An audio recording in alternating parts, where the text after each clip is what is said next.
Okay, we will be discussing these verses from 1 Corinthians. So just a small background, yung location po ng Corinth is, masasabi natin para siyang isa siyang port city. Imagine natin yung port city, di ba? Daungan siya ng mga barko. So we can say that it's a center of trade. So maraming iba't ibang tao, iba't ibang lahi, iba't ibang paniniwala na nag-gather sa lugar na yon para maggawa ng kanilang mga businesses. Nagpapalitan sila ng mga kagamitan, right? So makikita, imagine natin yung ganung setup, right? Before, sa Pilipinas, ganun din, di ba? Pilipinas is naging center of trade, right? Ang daming mga iba-ibang dayuhan na pumupunta sa Pilipinas para makipagpalitan ng mga kagamitan. So ganun din yung Corinth. So isipin natin, ganun yung sitwasyon ng Corinth, right?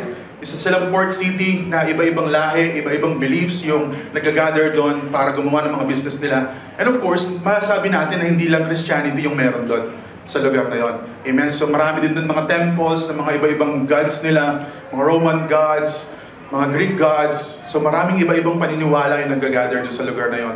So isipin natin na parang yung lugar na yun is parang isa siyang good place to spread the gospel, di ba? Parang napakaganda ng lugar na yon para ipakalat yung salita ng Panginoon because other beliefs are gathered on that location. So that's what Apostle Paul did. So he went on a mission sa Corinth. So Apostle Paul stayed on Corinth for 1.5 years, talking to people, getting to know the people on the place, sharing about God, speaking about Jesus. So ganun yung naging journey ni Apostle Paul dun sa Corinth. And then later on, of course, nagbunga yung mission ni Apostle Paul doon, naniwala yung mga tao about God, naniwala yung mga tao about Jesus, naniwala sila about sa gospel, and then nagsimula na ma-build up yung mga churches, mga community churches sa Corinth. And then later on, of course, as Apostle Paul, mission niya is talagang magpakalat ng salita ng Panginoon, mag-establish ng mga churches. So he went on a different city, and he started another community churches. But then while Apostle Paul is on his way, or while Apostle Paul is doing his mission, he started receiving news and reports that yung church sa Corinth, hindi ganun kaganda yung kalagayan nila. So naka-receive siya ng mga news, mga balita na yung church sa Corinth is parang merong mga believers na nagko-compromise na dun sa faith nila. Of course, isipin natin, makita natin yung location nila, iba-ibang paniniwala. So ang nangyari ngayon dun sa mga Corinthians is nagsimula na sila ma-pressure dun sa low standards na nakapaligid sa kanila. So ganun yung nangyari. Maraming believers na compromise na yung faith nila. Naguguluhan na sila kung ano ba'y dapat nilang paniwalaan. Naguguluhan na sila kung ano ba'y dapat nilang sundin. A lot of traditions and common norms sa paligid nila na nalilito na yung Corinthians. Okay? So that's why Apostle Paul wrote this letter para i-discuss yung mga issue na meron sila, para pag-usapan yung mga concerns na meron sila about their faith. And 1 Corinthians, it covers a lot of topic. Makita natin, there's including division in the church. Nag-aaway sila, ako para kay Apollos, ako para kay Paul. Right? And there's also sexual immorality. Also, Paul tackled about sexual immorality. Disorderly conduct during church meeting and Lord's Supper. So, pati doon, nagkakagulo sila. Even maliit na bagay. Right? Ang sabi nga doon ni Apostle Paul, ito bang bagay na to hindi nyo kayang i-resolve na sa sarili nyo lang? So dumating sila sa point na gano'n na ultimo maliit na bagay is kailangan nila na mag-file ng lawsuit sa kapwa nila Kristiyano para ma-resolve. So dun yung sinasabi ni Apostle Paul na wala bang merong enough na knowledge sa inyo and experience para itong maliit na bagay na ito ma-resolve. So umabot sila sa point na gano'n na ultimo yung maliliit na bagay is pinagtatalunan nila. And then, of course, Apostle Paul addressed each of these problems. And take note, Apostle Paul addressed each of these problems pointing to Christ as the ultimate solution. So ganun tinakal ni Apostle Paul yung mga issue nila na sinasabi ni Apostle Paul, Christ is the ultimate solution. Kahit ano man niyang mga discussions nyo, ano man niyang mga hindi nyo naiintindihan or mga bagay na nagko-confuse sa inyo, Christ is the ultimate solution. And throughout the letter, Apostle Paul repeatedly emphasized that Jesus' follower should let Christ shape their lives, their beliefs and values so that they would not be shaped by the world around them. So ganun yung gustong iparating sa kanila ni Apostle Paul na dapat yung mga believers, tinanggap nyo na yung gospel, nakilala nyo ang Panginoon. Dapat hinahayaan nyo si Christ na siya yung maghulma sa inyo doon sa mga paniniwala nyo, siya yung maghulma sa buhay nyo, sa values na sinusunod nyo. dapat ito nagre-revolve around kay Christ at hindi dun sa pressure na natatanggap nyo sa paligid nyo. So yun yung gustong iparating ni Apostle Paul sa mga Corinthians na dapat laging si Christ. Dapat laging kay Christ. At hindi dapat kayo nape-pressure dun sa mga tradition, yung mga low standard na nakapaligid sa inyo. And kung mapapansin natin, it happened long time ago, but kung i-relate natin the present time, nangyayari pa rin po, di ba? Sometimes, we as Christians, dumadating yung time na nagko-compromise tayo sa faith natin. Di ba? Like, nape-pressure tayo na, ano ba yung dapat talagang gawin? Ano ba yung dapat talagang sundin? Ito ba yung tama? Ito ba yung tama? O yun yung tama? Right? And there are times na pati yung tradition sa paligid natin is nagkukos para sa ating faith to be compromised. Amen? So, makapamansin natin kahit nangyari to before sa mga believers sa Corinth, and it's still happening sa present day, sa present time natin ngayon. That we can see there are some, even Christians, they're compromising their faith. Right? Para lang makasabay sila or makaabot sila sa standard, sa low standard na nakapaligid sa kanila. Okay? And until now, we live in a world filled with distraction. We live in a world, things competing for the attention and allegiance and even our worship. Maraming bagay na nakapaligid sa atin. Nagko-compete sa dapat na atensyon na para lang sa Panginoon. Maraming bagay sa paligid natin na nagko-compete dun sa time natin na dapat lang para kay Lord. Diba? Nakikita natin yan. In Paul's time, one such issue was where believers whether believers could eat meat sacrificed to idols.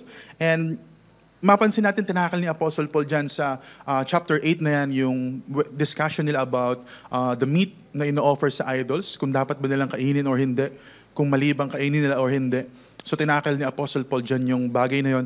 But then I believe that hindi lang yung gustong i-point ni Apostle Paul in this chapter. Na hindi lang yung pagkain ng meat na yon yung mas mahalagang pag-usapan. Right? There is a deeper message that Apostle Paul wants the Corinth to understand. Apostle Paul wants them to understand that everything should revolve around God. Everything should revolve around Christ. Amen? Ang mas mahalaga yung paniniwala mo, yung paniniwalaan mo on where you put your faith to. Amen? So makikita natin dyan as we go on. And believers during that time, yun yung gumugulo sa kanila. Yun yung underlying question sa kanila na dapat ba natin kainin o hindi? Right? So makita natin how Apostle Paul turned that discussion, leading them pabalik pa rin kay Christ, yung discussion na yon. Amen? So Paul addressed underlying question and revealing a profound truth that there is only one God and one Lord. So that will be the title of our message as well for today. One God, one Lord. 1 Corinthians 8, 4-7. First, titingnan natin is, idols are powerless. Parang napakasimple, parang sabihin mo, Pas, alam na namin yan eh. Alam na namin yan, mga idols, mga so-called gods, they are powerless. But then, makikita natin kung bakit tayo nire-remind nung verse na to for today. So sabi diyan, so what about eating meat that has been offered to idols? Well, we all know that an idol is not really a god and that there is only one God. There may be so-called gods both in heaven and on earth. Some people actually worship many gods and many lords. Let's pause for a minute and come to think of it. Lahat ng wonderful characteristics, katangian ng Panginoon natin. Diba? Our God, the one true God, our Father, the all-sovereign God, the all-powerful God, all-glorious is almighty, the all-knowing God, the always-present God, the holy God, the merciful God. Makikita natin, yan yung mga talaga namang incomparable na characteristics ng Panginoon natin. Diba? Lahat ng characteristics niya is good. Diba? We're simply an idol or the so-called gods. There are none of those. Kahit ano man yung mga idols na yan, yung mga tinatawag natin na gods na yan, they're nothing compared to our living God. Makikita natin na wala sa kahit anong characteristics ng Panginoon yung meron sa mga idols and meron sa mga so-called gods na yan. But then, idols, the worship by many, are powerless and lifeless. They never can compare to the living God. So yun yung gusto i-point ni Apostle Paul na yung idols and the so-called gods, they're not really a God. So yun gusto niyang ipaalam agad na hindi naman talaga sila God. Ang gusto sabihin ni Apostle Paul in this verse that there is only one God na yun dapat yung ino-worship natin. That there's only one Lord na yun dapat yung ina-acknowledge natin. Sinasabi niyan, the God who provides, the God who heals, the all-sufficient one. These idols and so-called gods can never be any of those because they are all meaningless compared to the glory of our Lord. Mapansin natin, there are a lot of idols, there are a lot of so-called gods. Mapapansin na ma-observe natin sa paligid natin. But then this verse is reminding us that they're all meaningless, they're all powerless, they're all dead.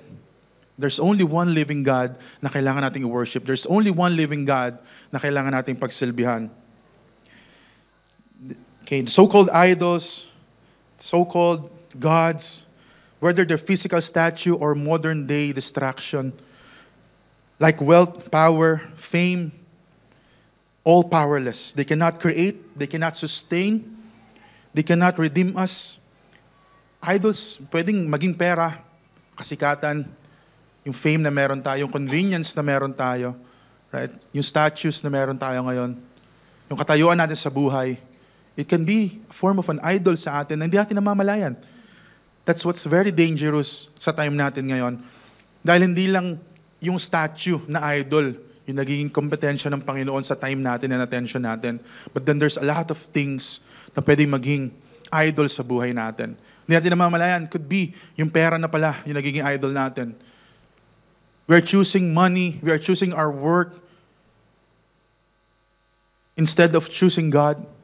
Makita na dapat yung time na para sa Panginoon, ginagamit natin para sa ibang bagay. Ginagamit natin para sa sarili nating desire. Yan yung nangyayari po ngayon sa generation natin. Right? Yung iba mas pinipili na lang nila na mag-overtime sa trabaho, mag-part-time na lang imbis na mag-attend ng service or mag-attend ng prayer meeting. Kasi para sa kanila, yun yung nagsasatisfy sa kanila. Parang mas mahalaga sa akin to eh. Parang mas kailangan ko to ngayon eh. Ang dami namang Friday dyan na pwede ako mag-attend ng prayer meeting. Ang dami namang Sundays dyan na pwede ako mag-attend ng Sunday service.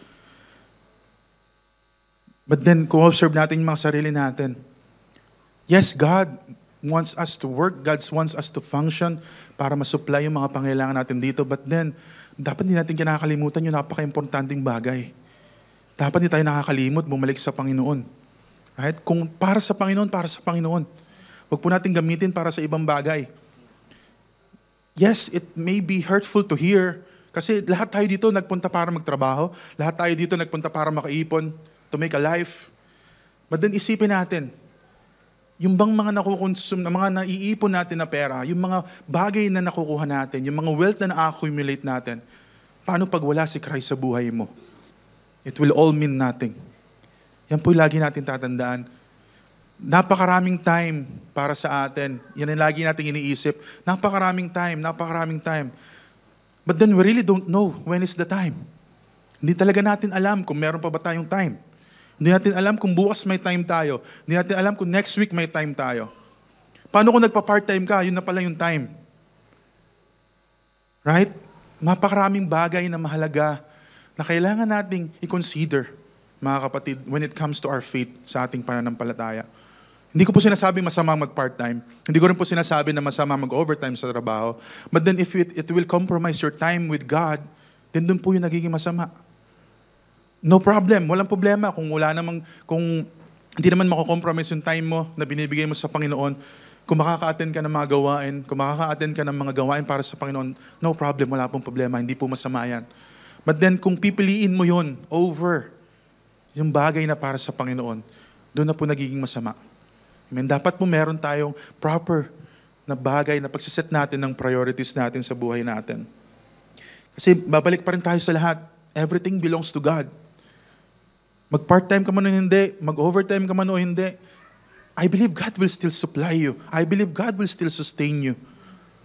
Lalo pa, pag-uunahin mo ang Panginoon sa mga gawain na para sa Kanya. Yung time na deserve niya, na para sa Kanya, kung gagawin natin, ibibigay natin lahat sa Kanya. Balik tayo ulit. The so-called idols, they cannot create, they cannot sustain, nor they cannot redeem us. Itong mga bagay na nagko-compete sa attention natin para sa Panginoon, hindi tayo kaya iligtas ng mga bagay na to. Itong fame natin, itong money natin, Kung ano man yung mga sinasamba nyo, aside from God, hindi tayo kayang iligtas niyan. Hindi tayo kayang i-redeem niyan. Hindi tayo kayang tubusin niyan sa mga pagkakasala natin. Sometimes we are looking for more, but yet, dumating na si Christ. Tinapos niya na lahat dun sa cross. Tinubos niya na tayo sa kasalanan natin. Yun yung nangyayari when we are getting pressured on dun sa mga standard na nakapaligid sa atin na, tama ba yung ginagawa niya? Yun din ba yung dapat kong gawin? Lagi lang po natin tingnan si Christ. Kung ano yung ginawa niya para sa atin, doon tayo lagi mag-focus. Doon tayo lagi bumalik. Dahil wala na po masihigit sa ginawa ng Panginoon natin. Binayaran niya yung kasalanan natin, yung gagawin natin kasalanan, yung mga kasalanan natin in the past, lahat po bayad na. Tinubos tayo ng Panginoon. And yun ang lagi po natin titignan, yung lagi natin tatandaan. Idols could include money, status, relationship, or success. These things can never satisfy us. They are empty shadows compared to the living God. Kahit po anong gawin nating pagpupursige ng mga bagay na walang spiritual value, it can never satisfy us. Kahit po gaano kahabang time yung gugulin natin, ubusin natin, spend so much time on those things na walang eternal value, it can never satisfy us. Yan po yung katotohanan. Tanging ang Panginoon makapag-satisfy sa atin. Yes, bata ka pa lang, nangangarap ka na pumunta sa country na yon. Bata ka pa lang, dream mo na yung trabaho na yun, yung profession na yon. Then dumating yung time na nakapunta ka sa lugar na yon. And that's it. Next week, next month, maghahanap ka na naman ng ibang lugar. Na-achieve mo na yung gustong-gusto mong trabaho. Nakakaisang buwan ka pa lang, nagrereklamo ka na sa trabaho na yon. Kasi ganun tayong tao eh. Hindi tayo nasasatisfy. Hindi tayo masasatisfy ng mga earthly things. We can never be satisfied. Laging merong kulang. Mararamdaman natin, laging merong kulang. Right? Nakala mo, ito na yung dream job mo. Yung gustong-gusto mong sahod. Yung gustong-gusto mong insurance. Right? Pagdadating yung araw, sabi mo, magre-resign na ako. But yun yung dream job mo, di ba? Even pinag-pray mo pa yung trabaho na yun. Sabihin mo, magre-resign na ako. Ayoko na pagod na ako. Nakaka 1 month na ako sa bagong trabaho na to. Ganun yung puso ng tao eh. Hindi nasasatisfy. Never tayo masasatisfy. Nangarap tayong pumunta ng Japan, ng Canada, ng Australia. Nakarating ka. Sabi mo, ang ganda-ganda sa lugar na to. Nakakaisang linggo ka na. Ang mahal pala ng gastusin dito. Maghahanap ka na naman ng bago. You can never be satisfied. Walang bagay na dito sa mundo na makakapag-satisfy sa atin. Only Christ can satisfy our needs, our longing. The emptiness sa puso natin, tanging sa Panginoon lang. Pag natuto tayo magdepende sa Panginoon, makikita natin agad yung satisfaction. Bakit? Kasi kahit anong meron ka ngayon, makukontento ka. Kung ano man, kung nasan ka man ngayon, makukontento ka. Yun po yung binibigay sa atin ng Panginoon na hindi kayang ibigay ng mundo. Sabihin mo, gustong-gusto mo sa Canada, gustong-gusto mo sa Australia, pero nandito ka sa Dubai ngayon, ginagamit ka ng Panginoon. Yun yung mas nakakasatisfy. At hindi yung pinapangarap nyo na snow. Lahat tayo gustong-gusto natin snow, di ba? Isip nyo, pag summer na naman sa Dubai, sana naman nag-i-snow na lang dito sa Dubai. Pero hindi nyo alam, yung mga tao na nandun sa mga lugar, sa mga country na nag-i-snow, sila rin. Hinihiling nila sana hindi nag-i-snow. Kasi sila rin nahihirapan sa sobrang kapal ng snow. Right? So ganun tumatakbo yung mundo sa paligid natin. Ganun tumatakbo yung paligid natin na masyado tayo napopollute yung isip natin ng mga bagay, ng mga standard na nakapaligid sa atin na ito yung sinasabi ng mundo na gawin mo. And ikaw naman, nape-pressure ka na dapat ba ako mag-compromise? Mga kapatid, naramdaman natin, na-experience natin ang kabutihan ng Panginoon, na-experience natin siya sa buhay natin kung paano niya tayo binago. Hindi po dapat tayo nalilito, mga kapatid, kung ano yung pipiliin natin. Let us always depend on the Bible. Kung meron tayong di maintindihan, kung meron tayong desisyon na hindi natin kayang desisyonan, let's pray to God. Hingin natin yung wisdom from Him. Read the Bible. Sabi nga natin, lagi pinag-aaralan natin sa mga life groups natin, na yung communication is always two-way. Andito po yung mga sagot ng Panginoon sa mga panalangin natin. Kung minsan sinasabi natin, bakit parang di sinasagot ng Lord yung panalangin ko? Andito po, sinagot na. Kailangan na lang nating hanapin. Minsan sinasabi natin, bakit ganun? Parang di ako naririnig ni Lord. Eto na, hindi mo pa sinasabi na andito na yung sagot. Sinabi na niya lahat. Amen? So yun yung kulang sa atin minsan, masyado tayo naging self-dependent. Nakakalimutan na natin magdepende sa Panginoon. Nakakala natin, yung mga bagay sa paligid natin, yun yung magsasatisfy sa atin. No po mga kapatid. Nothing in this world can satisfy us. We can only find the true satisfaction sa Panginoon natin. Only through Christ na pinaglilingkuran natin. So, imagine natin, scenario, merong isang bata. Alam natin, yung mga parents po dito, yung may mga anak, yung maliit yung anak natin, meron silang specific na laruan na hindi nila maiwan, di ba? Merong isang laruan na pag naiwan nila sa bahay, kailangan nyo pambalikan para tumahimik siya sa buong pagbabiyahe nyo.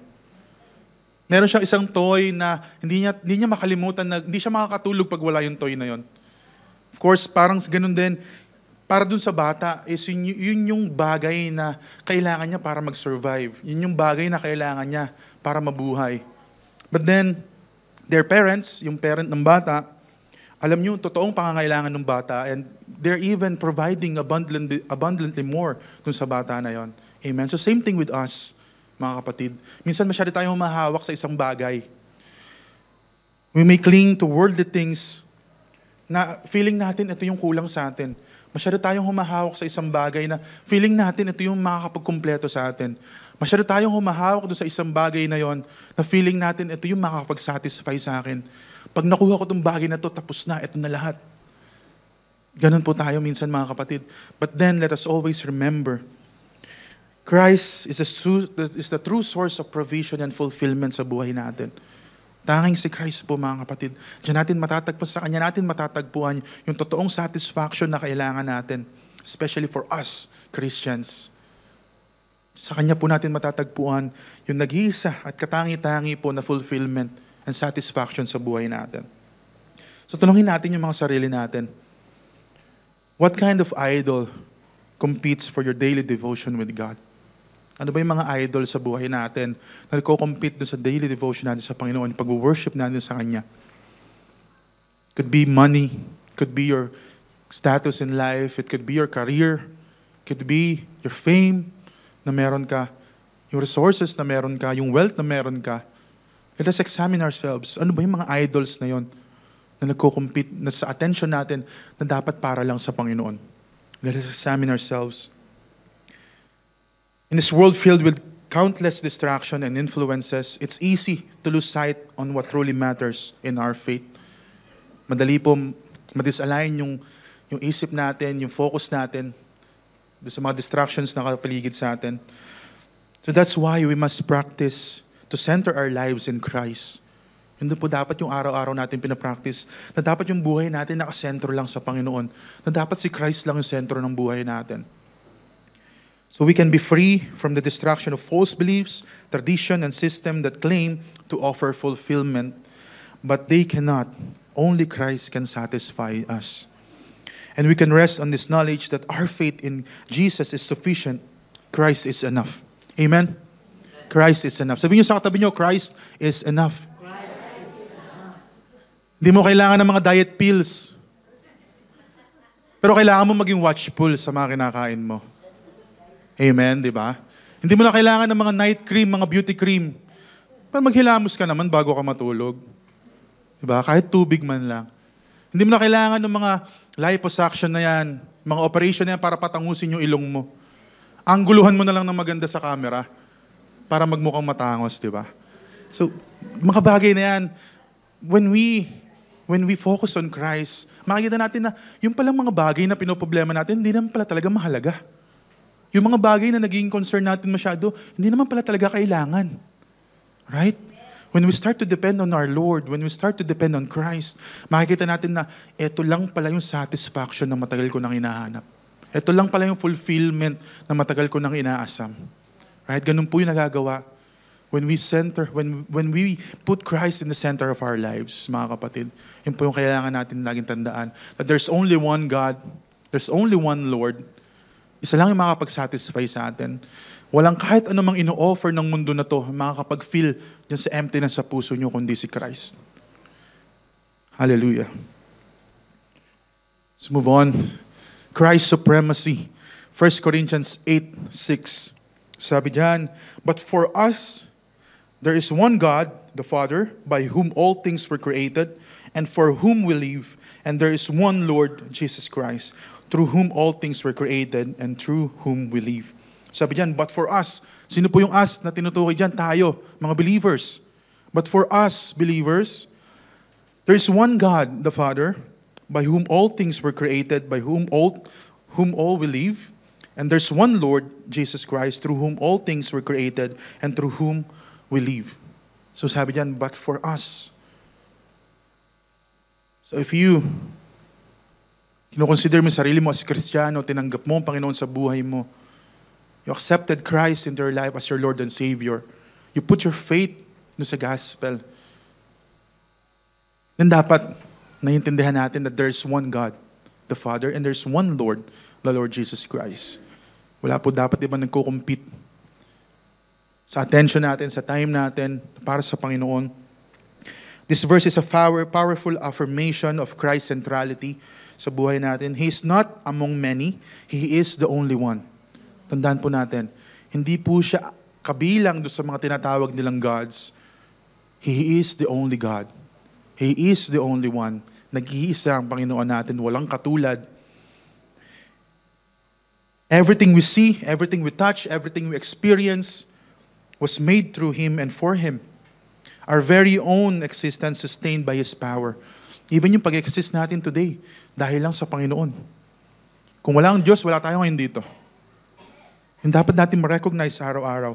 Christ is not just part of our lives, but He is our life. Kasi po minsan ganun yung nangyayari. Feeling natin part lang ng buhay natin ng Panginoon. Feeling natin, kailangan lang natin si Lord pag may problema tayo. Feeling natin, pag meron tayong hiling, dun lang natin kailangan si Lord. But no. Christ is our life. Siya yung buhay natin. Wala tayong kayang gawin kung wala siya. Wala tayong pwedeng ma-achieve kung wala siya. Huwag po natin isipin na parang genie yung Panginoon, na every time mag-wish tayo, handan siya para ibigay. Yes, God is generous giver. He's merciful. But then hindi niya ibibigay kung hindi makakabuti sa'yo. Lagi po natin tatandaan, Christ is our life. Siya ang buhay natin.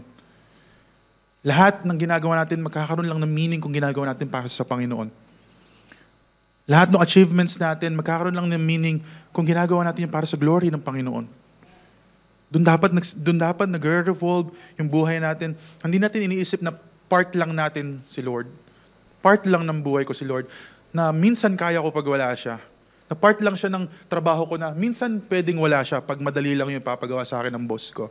Hindi natin pwedeng isipin na part lang siya nung sinosolve ko na problema na pag nasolve ko na, Lord, next time ulit. Hindi po ganun mga kapatid. Araw-araw dapat tayo maging dependent sa Panginoon. Yun po yung dapat natin matutunan. Na everything we do, we should be depending on God. Na hindi natin ginagawa siya na siya lang yung pinaghuhugutan natin pag walang-wala na. Na siya lang yung ginagawa nating pamalit dun sa problema. Pag wala na tayong maibigay na solusyon sa sarili natin, hindi po. Christ is our life. Siya po ang buhay natin. Siya ang nagbigay ng buhay na to. Siya ang nagsusustain ng buhay na to. At sa Kanya yung buhay na to, mga kapatid. Minsan naisip natin na parang instrumento lang si Lord na pwede natin gamitin anytime, i-dispose anytime. It's really sad. Nakakalungkot po dahil merong mga ganun nangyayari. Dapat magkaroon tayo ng mindset na, Lord, you're not just an instrument, Lord. You are my life, O Lord God. Makikita natin, malaki yung magiging pagkakaiba doon sa point of view natin pag naging ganun yung mentality natin, yung pag-iisip natin. Pag inisip natin na hindi lang instrumento ang Panginoon, na ang Panginoon ay ang buhay ko. Malaki po yung magiging pag-iba sa outlook natin sa buhay, kung paano tayo humarap sa problema, kung paano natin i-tackle yung mga challenges sa buhay natin. Napakalaki po na magiging diferensya pag naintindihan natin na ang Panginoon ay buhay natin. That apart from Him, we cannot do anything. Apart from Him, we cannot do nothing.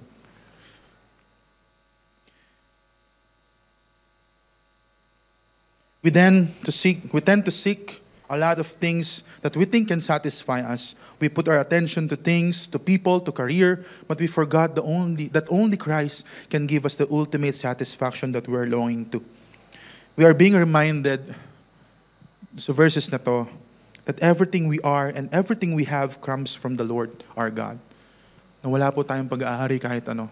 Marapat lang na yung deserve ng attention ng Panginoon, ibigay natin sa Kanya. Yung deserve na time ng Panginoon, ibigay natin sa Kanya.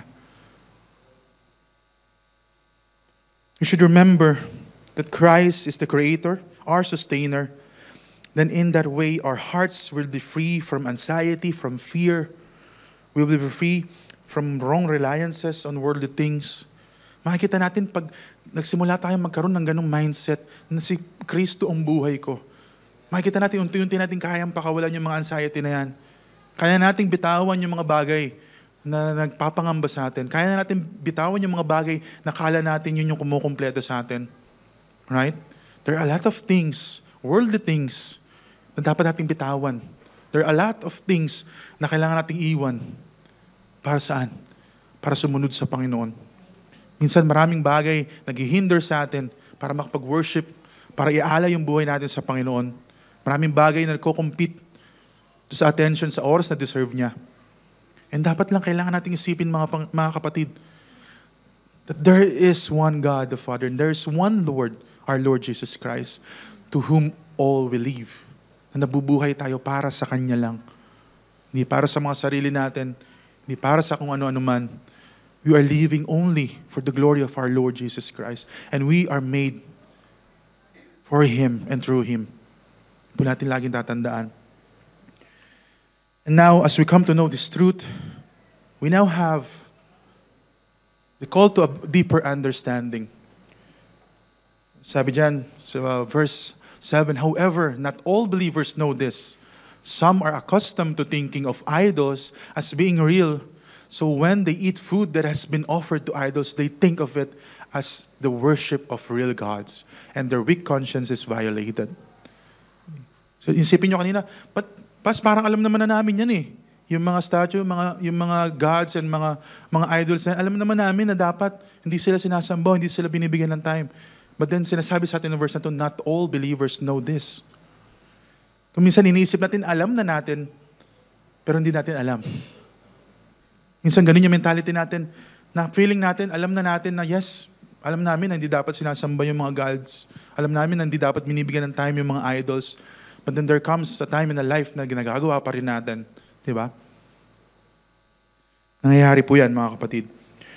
Paul, on these verses, Paul acknowledged that not all believers know about this truth. Some believers still struggle with the lingering influences of their past, believing idols hold the power. This lack of understanding can lead to fear, to guilt, and misplaced worship. Of course, in a church community, saan din po as a family, iba-iba po tayo. Iba-iba po tayo ng level or nung level ng pananampalataya natin. It could be na ikaw matagal ka ng Kristiyano, yung kapatiran mo, nito lang siya nagsisimula sa kanyang karera sa pagiging Kristiyano. And of course, kailangan natin na maging careful, mga kapatid, na kung ano man yung knowledge na meron tayo, kung ano man yung experience na meron tayo, hindi yun magkukos para sa kapatid natin para magkasala. Hindi yun magkukos para sa kapatid natin for them to stumble. We need to be very careful. Isa pa yan, dito dinidiscuss ni Apostle Paul dito sa verses na to, na dapat maging careful tayo sa actions natin. When he try to pinpoint yung sa issue na sinasabi nila about eating foods offered to idols, sinasabi ni Apostle Paul, hindi natin magigain yung approval ng Panginoon through food. Sinabi niya, I will read it. I remember in 1 Corinthians, sa susunod na verse, sa 8, so it will be on verse 8.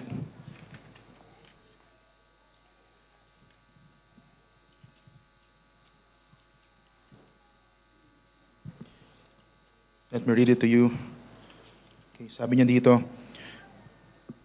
Okay. It's true that we cannot win God's approval by what we eat. We don't lose anything if we don't eat, and we don't gain anything if we do eat. Sinabi niya sa mga Corinthians, sinasabi niya that we can never gain God's approval by what we eat. We don't lose anything if we don't eat, and we don't gain anything if we do eat. But then sinabi niya sa susunod na verse, but we must be very careful so that your freedom does not cause others with weaker conscience to stumble. Yun yung sinasabi ni Apostle Paul. Na yung freedom na naintindihan natin through our Lord Jesus Christ, hindi siya dapat maging way para doon sa mga kapatiran natin For those who have weak conscience, para sa kanila ay mag-stumble, mag-cause sa kanila para mag-stumble. Ang sinasabi lang niya dito, kung ikaw na meron kang enough knowledge, naiintindihan mo yung about kay God, naiintindihan mo about sa Panginoon, alam mo yung dapat mong gawin about this food na ina-offer sa idols, kung alam mo na yung action mo ay magiging cause para sa kapatid mo para ma-stumble o para magkasala, huwag mo na lang gawin. Sinasabi ni Apostle Paul, na hindi lang when it comes to food, but then yung words natin, yung actions natin, na kung alam natin yung actions natin, pwede mag-cause dun sa kapatiran natin for them to stumble, for them to commit sin, then huwag natin gawin. Yes, we all have the freedom. Sinabi ng Panginoon, we are free. Meron tayong freedom to eat. Meron tayong freedom para kainin yung gusto natin. But then sinabi din niya dyan, you are saying, I'm allowed to do anything, but not everything is good for you. You say, I'm allowed to do anything, but not everything is beneficial. Sinabi ng Panginoon, yes, we are given the freedom to eat, kainin natin yung gusto natin. But then sinasabi dito, hindi lahat beneficial para sa'yo. Yes, pwede mong kainin, pero hindi lahat beneficial sa'yo. Paano? Alam mo ng high blood ka, alam mo na may sakit ka sa puso, panay pang puro cholesterol yung kinakain mo. Right? Alam mo nang meron kang sakit, meron kang diabetes, then kain ka pa rin ng kain ng matamis, then sasabihin mo, oh, God will heal me. Diba? Nakakatawa po mga kapatid. Yes. Kasi na-experience natin. But then, ganyan yung gagawin natin katwiran, mali po. Diba? Sinasabi ng Panginoon dito, yes, you have the freedom. Kainin mo kung gusto mong kainin. Pag pinag-pray mo sa akin yan, it will be sanctified. Yung ginadahilan ng iba. Pinag-pray naman yan eh. Ano kayo, grupo kayo na may mga diabetes, sa handaan nyo, leche plan, fruit salad, meron pa kayong mga ice cream dyan. Chocolates, di ba?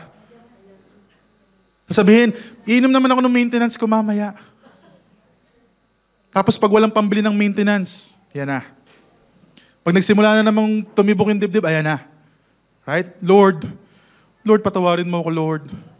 Lord, sorry po, Lord. Hindi na po ulit ako kakain, Lord. Right? Nakakatawa, isipin. Kasi nangyayari sa atin. Natin kung isipin natin, niloloko natin yung mga sarili natin, di ba? Yes, we have the freedom to do. We have the freedom to eat what we want to eat. Then sinasabi nga ng Bible, hindi naman lahat beneficial sa'yo. Sinasabi din ng Bible dyan, hindi naman lahat ng ito ay makakabuti para sa'yo. Right? So that's why, in our community, in our family of church, in CSG, we must be very careful in our actions, na dapat yung understanding natin, your knowledge na meron tayo is hindi magkukos sa mga kapatiran natin para sila ay ma-stumble. Isipin natin yung welfare ng ating kapatiran na yung iba sa atin, ngayon pala nagsisimula makakilala sa Panginoon. Na yung iba sa atin ngayon pala nagsisimula sa kanilang faith. So tayo, na matagal ka ng Kristiyano, dapat we must be very careful sa mga actions na gagawin natin for them not to stumble. Yun po sinasabi din sa atin. As followers of Christ, we must grow in our understanding of who He is and what He has done. When we understood that Christ is sufficient, we are freed from fear, empowered to live boldly for Him. So yung kailangan din natin, napahalaga po, na hindi lamang tayo nakikinig ng preaching every Sunday. Pag-aralan natin yung Bible, basahin natin yung Bible every day. Pakinggan ulit natin yung mga preachings na nagdaan. And tingnan natin kung paano natin mai-apply yun pa, lalo mas makakabuti sa buhay natin. Huwag lamang tayong maging tagapakinig ng salita, gawin din natin kung ano sinasabi ng salita ng Panginoon. And in that way, when we understood that Christ is sufficient enough for us, that Christ is all we need, makapansin natin magkakaroon tayo lalo ng freedom. Freedom for all those traditions, freedom from all those pressures sa paligid natin, freedom for all those things na nagsasabi sa atin na mag-compromise ka na sa faith mo. We will be free from that. Makikita natin, when Christ became the center of our lives, we will be empowered to live for Him boldly. Yung mga bagay na inisip natin, hindi natin kayang gawin. Lord, kaya ko pala, Lord. Kaya ko palang mag-share, Lord, ng salita mo, Lord. Lord, kaya ko palang sabihin sa tao, Lord, kung gaano ka kabuti. Lord, kaya ko palang i-testify, Lord, sa tao kung gaano ka kadakila, O Lord God, kung gaano mo ko kamahal, O Lord God. Na pag naging sentro ng buhay natin si Christ, makikita natin yung mga bagay na it seems to be difficult for us, makita natin na kaya pala natin gawin. Kaya pala natin mag-refuse sa kasalanan. Kaya pala natin tumalikod sa kasalanan. And that power comes only from our Lord Jesus Christ. Sa sarili po natin, di po natin kaya, mga kapatid. Never. Not everyone has the same understanding or freedom. Some believers were still influenced by the past, and we are all having our own kind of struggles. Kahit ngayon po sabihin natin that yes, we are all Christians, there comes a time na meron pa rin tayong struggle sa buhay natin. There's certain one part of our life na nag-i-struggle tayong gawin. It could be forgiveness. It could be a sin na hindi natin maiwan. It could be a material thing na hindi natin mabitawan. We all have different kind of struggles sa buhay natin. Lagi lang natin isipin, Christ is all we need. Christ is all we need. We must live in love towards others. Our freedom in Christ should never harm someone else's faith. So that's why we need to encourage each and everyone, us being a believer, to show grace and patience to those around us, mga kapatid natin that's still growing in their understanding in Christ's sufficiency sa buhay nila. If we came across of our believer na nagsisimula pa lang sila, they're still growing in their faith, nagsisimula pa lang sila sa pananampalataya, let us be patient with them. Lagi natin silang paglaanan ng oras, ng love, ng care. Na hindi yung ang dami naman tanong nito ni brother, ang dami naman tanong nito ni sister. I-message mo na lang si Paz. Tanong mo na lang kay Paz. Right?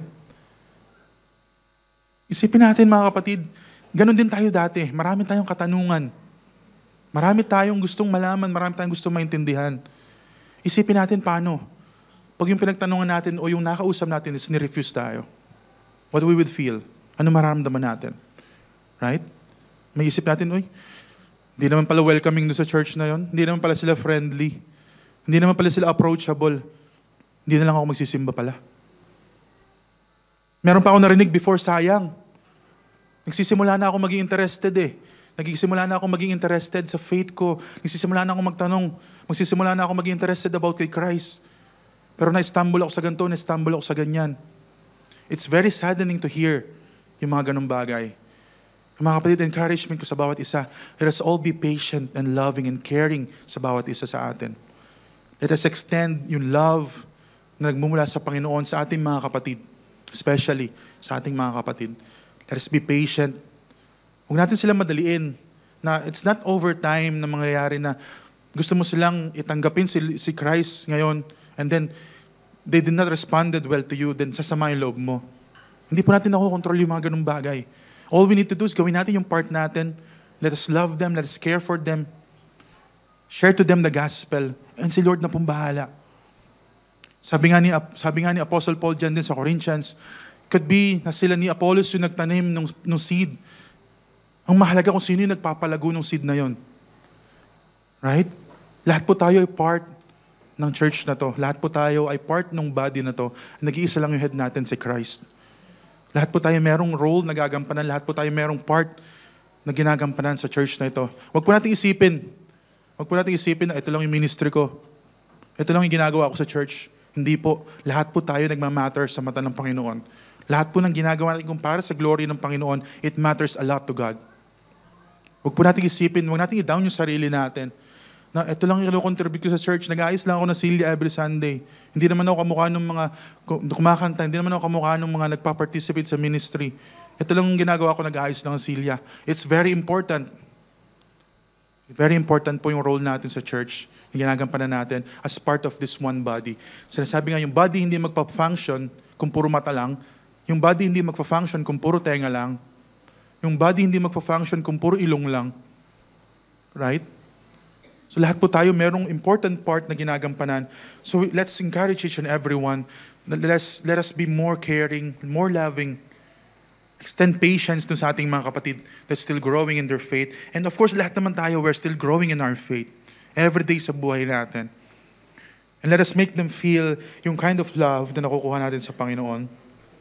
And this highlight as well our need for patience, compassion, and discipleship within the church. We must encourage each one another to grow in the knowledge of Christ's sufficiency. So tawin natin mga sarili natin. Are there areas in your lives where you still hold on to things And as if they are as important as Christ. Meron pa po ba mga area sa buhay natin na hindi natin mabitawan, na iniisip natin na, hindi Lord kailangan ko to Lord. Lord, hindi ko kaya isuko sa iyo itong bagay na to Lord, kailangan ko to sa buhay ko. Let us examine ourselves, examine natin yung mga sarili natin. Kung meron pa mga bagay sa buhay natin that we feel na kasing halaga siya ng Panginoon sa buhay natin, then we must examine that thing. Dahil wala na pong mas mahalaga pa sa buhay natin kundi ang Panginoon. Nag-iisa lang po ang mahalaga sa buhay natin kundi ang Diyos. It could be material things, it could be your fame, it could be mga material na bagay na meron ka, it could be your relationship, it could be your career. Kasi sinasabi mo, Lord, kahit nako-compromise na yung time na para sa Lord, kailangan ko to Lord eh. Let us examine ourselves. Suriin po natin mga sarili natin. Na dapat po walang mas importante pa sa buhay natin kundi ang Panginoon. Because in this world, filled with many voices calling for our attention, this passage is reminding us that there's only one God and one Lord, our Lord Jesus Christ. He's the only creator, He's the only sustainer of life. He's our Redeemer, He's our friend, and He's our Savior. He's our all in all. Makibasa po rin sa Bible, He called us friend, He called us child. Lahat po na pwede natin kailanganin, pinrovide na ng Panginoon. Kung kailangan mo ng kaibigan, kaibigan mo rin siya. Kung kailangan mo ng tagapagligtas mo siya. If you needed a Redeemer, He is your Redeemer. Kung kailangan mo na magsusustain sa'yo, magpo-provide sa'yo, He is the provider. Lahat po nasa Panginoon na, wala na tayong hanapin pa. Let us all rest in this sufficiency and trust that He is enough for everyone and everything that we need. And may we always be reminded, may we all identify that anything in our lives that competes for the time and attention that Christ deserves, kailangan po nating suriin mga kapatid. Kung meron mga bagay na nagko-compete sa attention at time nyo na para lang sa Panginoon, kailangan po natin suriin mga kapatid. We need to pray to God, ask for His wisdom, ask for His guidance sa buhay natin. And in the end, as we come to know this truth, may we replace yung doubts na yun, yung fears na yun, yung mga bagay na yun, yung mga idols na yan, yung mga so-called gods sa buhay natin, may we replace it with worship and dependence to Jesus. Let us walk out of here today with a renewed confidence that no idol, no fear, there's no false promises can compare to the sufficiency of Christ in our lives. Because in Him, we lack nothing. Kompleto po tayo sa Panginoon, mga kapatid. And that same power is living inside of us through our Lord Jesus Christ, mga kapatid. Wala pong kulang sa inyo, mga kapatid. Kompleto po tayong lahat sa Panginoon. Kung iniisip nyo na there's a lot of things na kulang sa akin, mag-isip po tayo ulit. When we turn to Christ, when we put Christ the center of our lives, lahat po tayo, mga kapatid, ay kompleto. Let us all stand as we end this message for today. Let us reflect on these following questions. How does acknowledging God's sovereignty over all things help you approach challenges in your faith? Next, in what ways does acknowledging there is one God, the Father, and one Lord, Jesus Christ, changes or affect your point of view in life? So isipin po natin paano mababago ng truth na naintindihan natin that there's one Lord, there's one God. Na siya lang yung makakapag-sustain sa atin. Siya lang yung kailangan natin para masatisfy yung mga pangailangan natin. Na siya lang yung kailangan natin para ma-fulfill or ma-fill yung emptiness sa buhay natin. Isipin natin kung paano nababago nun yung pagtingin natin sa buhay. Kung paano nababago nun yung outlook natin sa buhay, yung pagharap natin sa mga pagsubok ng buhay. God bless po sa ating lahat. To God be the glory.